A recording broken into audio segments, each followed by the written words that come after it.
मेरे मायके के स्वादिष्ट पराठे। सविता एक पारंपरिक सोच वाली महिला थी जो हर काम अपने तरीके से करना चाहती है। प्रीति नई नई शादी हुई है उसकी, मॉडर्न सोच रखने वाली, लेकिन परिवार को खुश रखने की कोशिश करती है।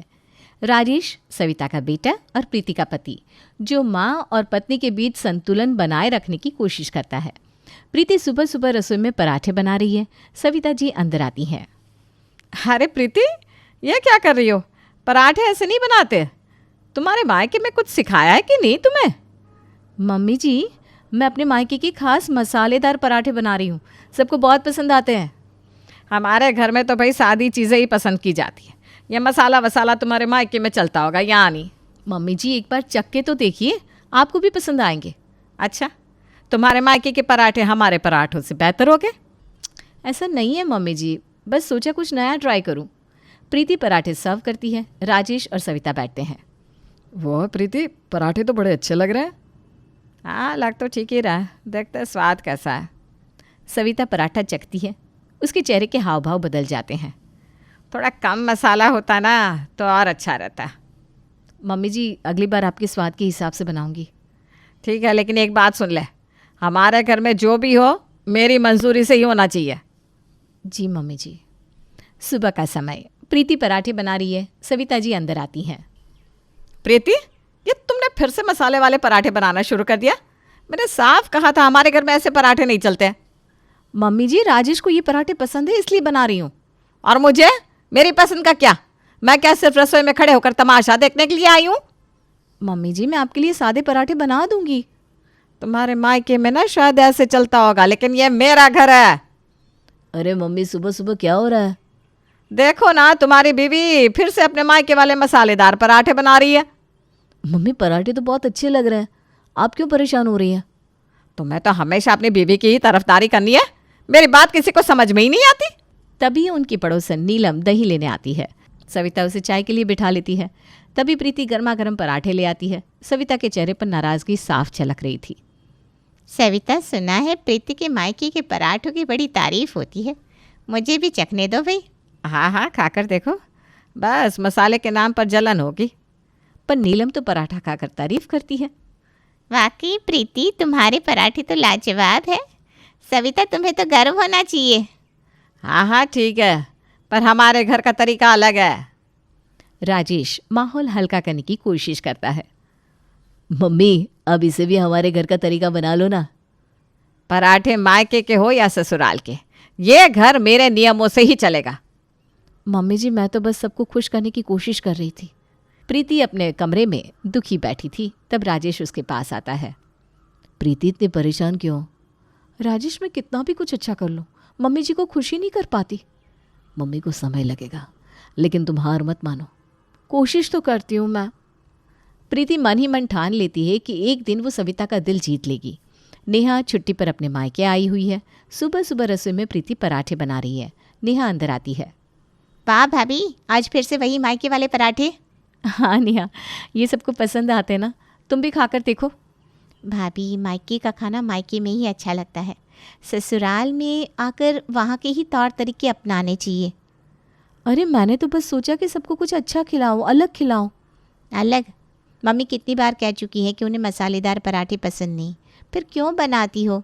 इतने में सविता भी आ जाती है। नेहा ठीक कह रही है। प्रीति, तुम जानबूझकर मेरी बातों को अनसुना कर रही हो ना? मम्मी जी, मेरा ऐसा कोई इरादा नहीं है, मैं सिर्फ परिवार को खुश करने की कोशिश करती हूँ। परिवार को खुश करने के नाम पर अपनी मर्जी नहीं चला सकती। सभी नाश्ते के लिए बैठे थे। माहौल में तनाव सा था। मम्मी, मुझे तो ये पराठे बिल्कुल पसंद नहीं आए। तुम हर चीज़ में कमी निकालने की आदत छोड़ क्यों नहीं देती नेहा? भैया, आप हमेशा भाभी की साइड लेते हो। ये घर मम्मी का है, उनके नियमों से चलना चाहिए। और भाभी को भी इस घर का हिस्सा मानना चाहिए, उनकी भी कुछ पसंद नापसंद हो सकती है। देख लिया नेहा, तुम्हारा भाई अब पूरी तरह बदल चुका है। घर का माहौल थोड़ा गर्म हो जाता है। रात को राजेश थोड़ा और समझा देता है कि मम्मी और नेहा के हिसाब से थोड़ा चल लो ना। अगली सुबह प्रीति मायके के हिसाब से नहीं, अपने ससुराल के हिसाब से ही पराठे बनाती है। उसे लगता है अब तो कोई शिकायत नहीं करेगा। अब इस बार प्रीति, ये पराठे इतने मोटे क्यों बना रही हो? हमारे घर में पतले पतले पराठे बनाए जाते हैं।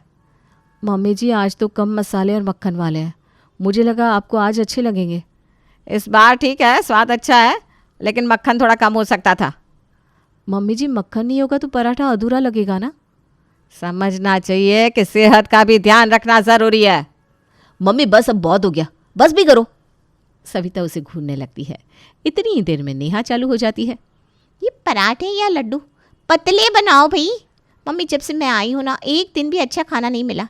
इससे अच्छा मैं ससुराल में ही थी। मम्मी मुझे तो प्रीति के बनाए पराठे बहुत पसंद है। पसंद है या डर के मारे खा रहे हो? मम्मी आपके और प्रीति के बीच में फंसना मेरी किस्मत है। और नेहा ऐसी तो कोई बात नहीं है कि अच्छा खाना ही नहीं मिला, वो पूरी कोशिश कर रही है ना। तुम लोगों को उसके यहाँ के पराठे पसंद नहीं आए तो उसने आज तुम्हारे हिसाब से बना दिए। अब आज नई कहानी शुरू हो गई मोटे पतले की। अरे भाई इंसान करे तो क्या करे।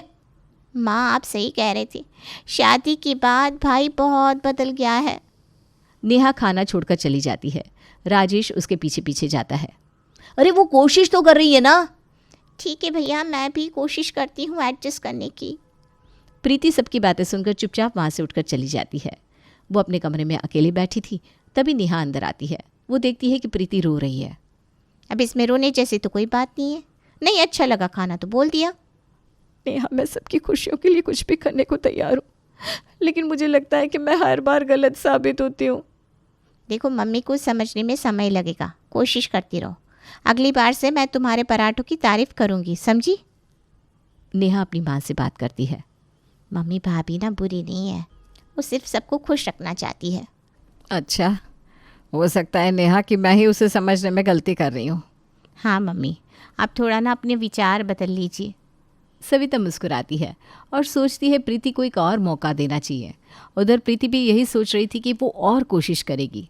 अगली सुबह वो सोच लेती है कि आज कोई गलती नहीं होगी। वो अपने घर से आया हुआ अचार भी निकाल लेती है और सोचती है कि घर के बने हुए अचार के साथ जब वो गर्मा गर्म पराठे खिलाएगी तो सब खुश हो जाएंगे। प्रीति पराठे बना रही है, सास उसकी मदद करने आई है, लेकिन हल्की नोक झोंक माहौल बदल देती है। प्रीति ये पराठे कैसे बना रही हो? आटे में थोड़ा और पानी डालो, हमारे घर में पराठे नरम बनाए जाते हैं। मम्मी जी नरम बनाने की कोशिश तो कर रही हूँ, लेकिन पराठे तभी अच्छे लगते हैं जब थोड़े क्रिस्पी होते हैं। क्रिस्पी अच्छे होते हैं, लेकिन लगता है तुम्हारे मायके में पराठे सिर्फ तुम्हारे पापा खाते होंगे। नहीं तो पूरा परिवार खाता है और सब तारीफ भी करते हैं। इस बार प्रीति की आवाज़ थोड़ी तेज़ होती है। वो भी रोज़ रोज़ की चिकचिक से परेशान हो गई थी। राजेश, प्रीति का पति, पास से गुजरता है और बातचीत सुनकर रुक जाता है। क्या हुआ? मम्मी और प्रीति में फिर से मायके के पराठे बनाम ससुराल के पराठे की बहस चल रही है। और नहीं तो क्या, तुम्हारी मम्मी को मेरे हाथ के पराठे पसंद ही नहीं आते, चाहे मैं कुछ भी करने की कोशिश कर लूँ। और ये तुम्हारी पत्नी है जिसे ससुराल के रीति रिवाज समझने में दिलचस्पी नहीं है। अरे पराठा तो पराठा है, मम्मी आप खा लो ना। और प्रीति थोड़ा मम्मी की पसंद का ध्यान रखा करो। तो अब मैं सबकी पसंद का ध्यान रखूं और मेरी पसंद? मैं हर समय बिना स्वाद के पराठे खाऊं? सोचा किसी ने? कभी तुमने भी सोचा कि मेरी पत्नी क्या खा रही है? प्रीति गुस्से में खाना बनाना छोड़कर कमरे में चली जाती है। इसके मायके में होता होगा ये सब। राजेश इसको समझा दे, यहाँ ये सब नहीं चलेगा। राजेश उसे मनाने जाता है। तुम्हें मम्मी की हर बात सही लगती है, कभी मेरी तरफदारी नहीं करते, और इसमें मायके को बीच में लाने की क्या जरूरत है? प्रीति, मम्मी की उम्र हो गई है, वो जो कहती है उनकी आदत है। तुम क्यों उनकी बातों को इतना दिल पर लेती हो? बात दिल पर तभी लगती है जब तुम बीच में मुझसे ज़्यादा उनकी तरफ हो जाते हो। अच्छा बाबा माफ़ कर दो, कल से तुम्हारे मायके वाले पराठे ही बनेंगे बस। सच में? हाँ, लेकिन तुम्हें भी मम्मी की पसंद के पराठे कभी कभी बनाने होंगे। प्रीति ने पराठे बनाए हैं, पूरा परिवार नाश्ते के लिए बैठा है। ससुर जी श्याम बाबू पराठा खाते ही तारीफ करना शुरू कर देते हैं। सास थोड़ी नाराज हो जाती है। वाकई प्रीति, तुम्हारे बनाए पराठों का तो कोई जवाब नहीं। मक्खन और स्वाद का तो परफेक्ट मेल है। धन्यवाद पापा जी, आज आपके लिए मैंने अपने मायके की स्टाइल के पराठे बनाए हैं। अरे मायके का स्टाइल हो या यहाँ का, तुम्हारे हाथ में जादू है भाई। जादू पराठों में है या मक्खन में? मक्खन तो मैंने भी लगाया है। अरे भाग्यवान, तुमने मक्खन लगाया होगा, लेकिन स्वाद तो प्रीति के हाथों का है। हाँ हाँ, अब तो बहू ही सब कुछ है, हमारी तो कोई अहमियत ही नहीं रही। अरे मम्मी जी ऐसा नहीं है, मैंने तो बस। अरे रहने दो, तुम्हें तो सिर्फ अपनी तारीफ सुननी है, सारा दिन मायके का नाम लेकर घूमती रहती हो। मम्मी क्या हुआ, सुबह सुबह क्यों गुस्सा कर रही हो? बेटा तुम्हें समझ में नहीं आएगा, जब से बहू आई है सारा ध्यान उसी पर है ना। लेकिन माहौल अब थोड़ा गंभीर हो जाता है।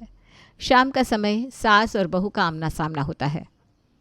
मम्मी जी, क्या मैं आपसे कुछ पूछ सकती हूँ? बोलो, क्या पूछना है? क्या आपको सच में ऐसा लगता है कि मैं आपका सम्मान नहीं करती? नहीं, ऐसा नहीं है, बस मुझे लगता है कि तुम्हारे पापा जी तुम्हें कुछ ज़्यादा ही पसंद करते हैं। मम्मी जी, वो मजाक कर रहे थे। आप जानती हैं, मैं तो आपकी बनाई सब्जी और दाल को भी बहुत पसंद करती हूँ।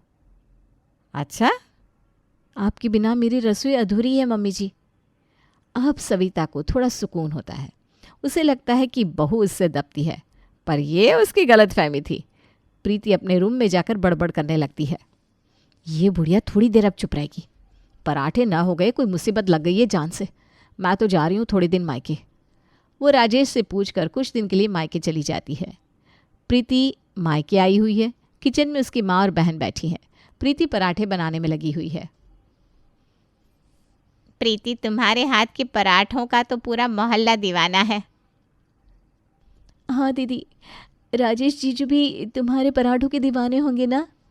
जीजू तो पसंद करते हैं, लेकिन सासू माँ को मेरे पराठे ज़रा भी पसंद नहीं आते। क्यों? क्या तुम्हारी सास को तुम्हारा खाना बनाना पसंद नहीं? मम्मी, उन्हें सब चीज़ें अपने तरीके से चाहिए। मेरे मायके के पराठे तो जैसे गुनाह हो गए। प्रीति, सुनीता और रीना पराठों का आनंद ले रहे हैं। तभी सविता का फ़ोन आता है। प्रीति तुम मायके में हो और वहाँ मस्त हो रही हो, घर के कामकाज का क्या होगा? मम्मी जी, मैं कल सुबह लौट आऊँगी, सब संभाल लूँगी। मायके के पराठे खा खा कर तुम वहाँ खुश रह सकती हो, लेकिन यहाँ तुम्हें जिम्मेदारियाँ निभानी चाहिए। इतनी समझ नहीं है? प्रीति फ़ोन रख देती है। वो दुखी हो जाती है। बुढ़िया को यहाँ भी चैन नहीं है, जीने नहीं देगी मुझे। बेटा, ये सब तो हर बहू के साथ होता है, लेकिन तुम्हें धैर्य रखना होगा। सच कहूँ, ससुराल में एडजस्ट करना इतना आसान नहीं है। तभी राजेश प्रीति को फ़ोन करता है। प्रीति, तुम ठीक तो हो ना? हाँ, बस मम्मी और रीना से बात कर रही थी। मम्मी की बातों को दिल पर मत लो। वो थोड़ी सख्त है, लेकिन तुम्हें पसंद भी करती है। पता नहीं, बस तुम मुझे ऐसे ही पागल बनाते रहना और अपना काम निकालते रहना। वो फ़ोन पटक देती है। फ़ोन पर राजेश का टेक्स्ट आता है। तुम्हारे हाथ के पराठे मिस कर रहा हूँ। प्रीति मुस्कुरा देती है। प्रीति और रीना जब किचन में बातें कर रही हैं, दीदी अगर कोई मुझसे ऐसे बात करे तो मैं तो सीधा जवाब ही दे दूँ। रीना, हर रिश्ता समझदारी और धैर्य से चलता है, लड़ाई से कुछ नहीं मिलता। प्रीति ससुराल लौटती है। सविता उसे देखती है। मायके में पराठे खाकर तो खूब मज़े किए होंगे। मम्मी जी, आपके लिए कुछ खास मसाले लेकर आई हूँ। अगली बार पराठे आपके हिसाब से बनाऊंगी। देखते हैं। प्रीति मुस्कुराती है और सोचती है कि सास बहू के रिश्ते को सुधारने का एक और मौका मिला है। आज नाश्ते में आलू के पराठे बना देना, राजेश को बहुत पसंद है। जी, अभी बना देती हूँ। प्रीति पराठे बनाने लगती है। इसी बीच उसका फ़ोन बजता है। प्रीति बेटा, कैसी हो? मैं ठीक हूँ माँ, आप कैसी हैं? अरे कुछ नहीं, मन नहीं लग रहा था जब से तू गई है, सोचा तुझे फ़ोन कर लूँ। अब प्रीति अपनी मम्मी से ईयरफोन्स लगाकर बातें करने लगती है, पर उसका पराठे बनाने में पूरा ध्यान था। इतने में ही सविता उसे देख लेती है और वो अपनी बेटी को देखती रह जाती है। देख ले, अब अच्छे पराठे बने तो बने कैसे, सारा ध्यान तो इसकी माँ की बातों में। पता नहीं क्या सिखा पढ़ा रही होगी, वही बोल रही होगी कि जैसे तुझे पसंद आए वैसे बनाना। जबकि उसकी मम्मी बोल रही थी कि बेटा सबका ध्यान रखना, उनके हिसाब से रहना और चुप रहना। हाँ मम्मी, वो पराठों का नया मसाला लाई थी ना, तो पराठे सबको बहुत पसंद आ रहे हैं। अब सविता नाराज़ होकर रसोई में आती है। प्रीति, ये मायके की बातें अभी ज़रूरी है क्या? पहले घर के काम ख़त्म कर ले। माँ जी, मैं बस मम्मी का हालचाल पूछ रही थी, पराठे तो बन ही रहे हैं। इतनी बार समझा दिया कि ढंग से काम किया करो, कितने साल हो गए, अब तो अकल आनी चाहिए कि नहीं? तुम्हारे मायके की आदतें यहाँ नहीं चलेगी, यहाँ सब कुछ घर के हिसाब से होता है। क्या हुआ माँ? कुछ नहीं, तुम्हारी बीवी को मायके की याद बहुत आती है। इतना टाइम हो गया पर इसे यहाँ का खाना पीना पसंद ही नहीं। ऐसा कुछ नहीं है माँ जी। प्रीति ने ऐसा कुछ नहीं कहा, आप बस गलत समझ रही हो मम्मी। तुम हमेशा अपनी बीवी की साइड लेते रहते हो, हैं? क्यों? प्रीति परेशान होकर कमरे में चली जाती है। राजेश उसके पीछे जाता है।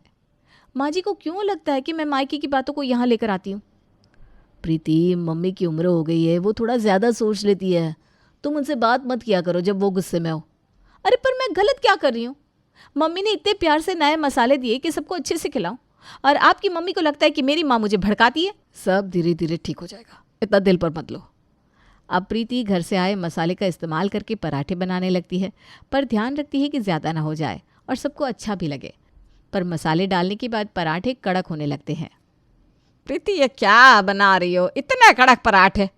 तुमने अभी तक पराठा बनाना भी नहीं सीखा क्या? माँ जी, मैंने कोशिश की है, बस थोड़े कड़क हो गया है। तुम्हारे मायके में भी ऐसे कड़क पराठे बनाते होंगे, तभी तो तुमने सीखा नहीं। अरे हमारी बहू होकर भी ये हाल है। कितना समय चाहिए तुम्हें? हैं?